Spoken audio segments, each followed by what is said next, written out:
This is the Schmo with the pro, the future Hall of Famer, the stand-up comedian, the champion in 3 different leagues, TNA, ECW, and the WWE, RVD. Give me a frog splash. Rob Van Dam, how we doing?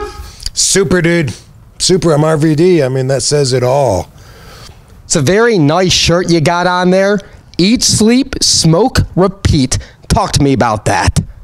Well, somebody gave me this shirt as a gift, and I put it on. And I said, "Hey, it fits decent.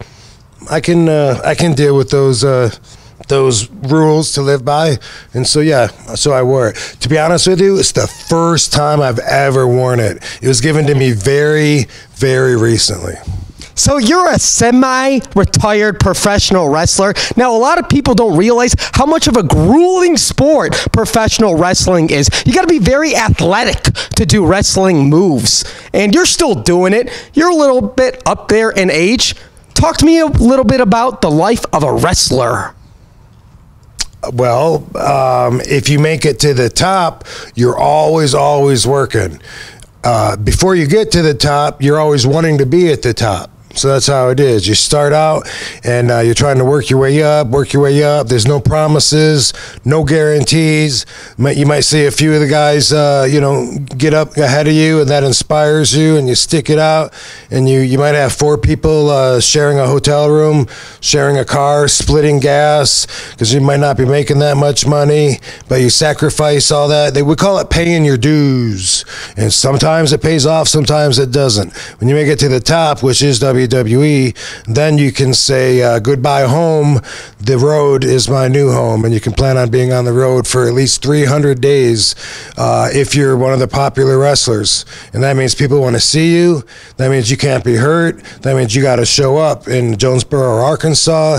You got to show up in Phoenix, Arizona. You got to show up in New York. There's people everywhere waiting to see you. And it's just like for you, it's like Tuesday, Wednesday, Thursday. But for each of those towns, there's hundreds, if not thousands of people that have been waiting months for you to come and to that very show. That one event to them is everything, even though it might be 1 out of 200 for you. So you gotta come prepared. You gotta be ready to turn it on, and you gotta deliver. And hopefully you wouldn't be a jobber that evening too. You just hope to face them. Everybody listening, go to iTunes, go download Headstrong, your documentary. The Schmo can't wait to go to tears when he sees that. Dude, I can't wait to get your feedback after you've seen Headstrong. Well, I'll admit to this point, I haven't seen it, but I cannot wait to see it. I already know you're going to love it. If you don't absolutely love this movie and you're not super impressed and you don't, and you might even fall in love with me, kind of. I'm not wanting that. Have you ever tried DDP Yoga? As a matter of fact, I inspired DDP Yoga.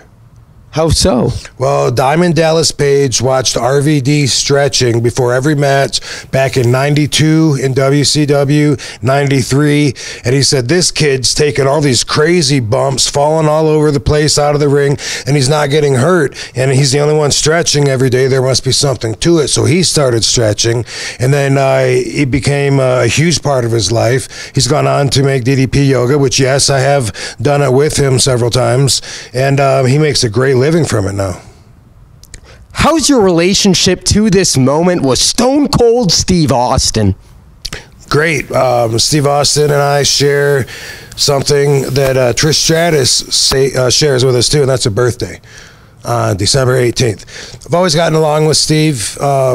He's not someone that I know super well, like he and I have never like one-on-one gone out and had a beer or anything like that, but I was on the Stone Cold podcast last year, and enjoyed the interview, enjoyed him. He's always been a cool guy.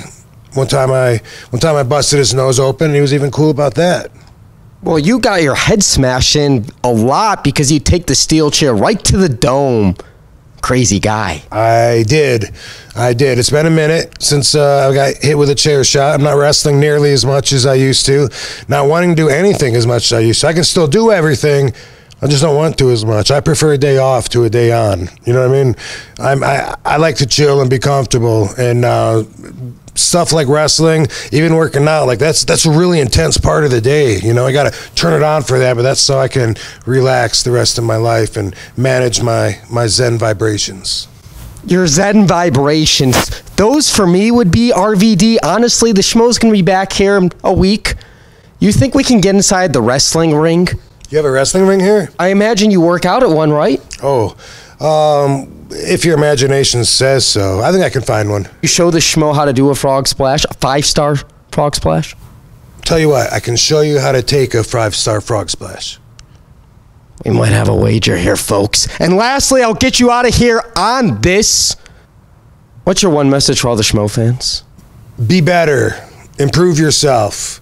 Try and just grow any way that you can. Otherwise, why even go on another day? I mean, what's the point? Why continue on and on and on if you're not improving in some ways? So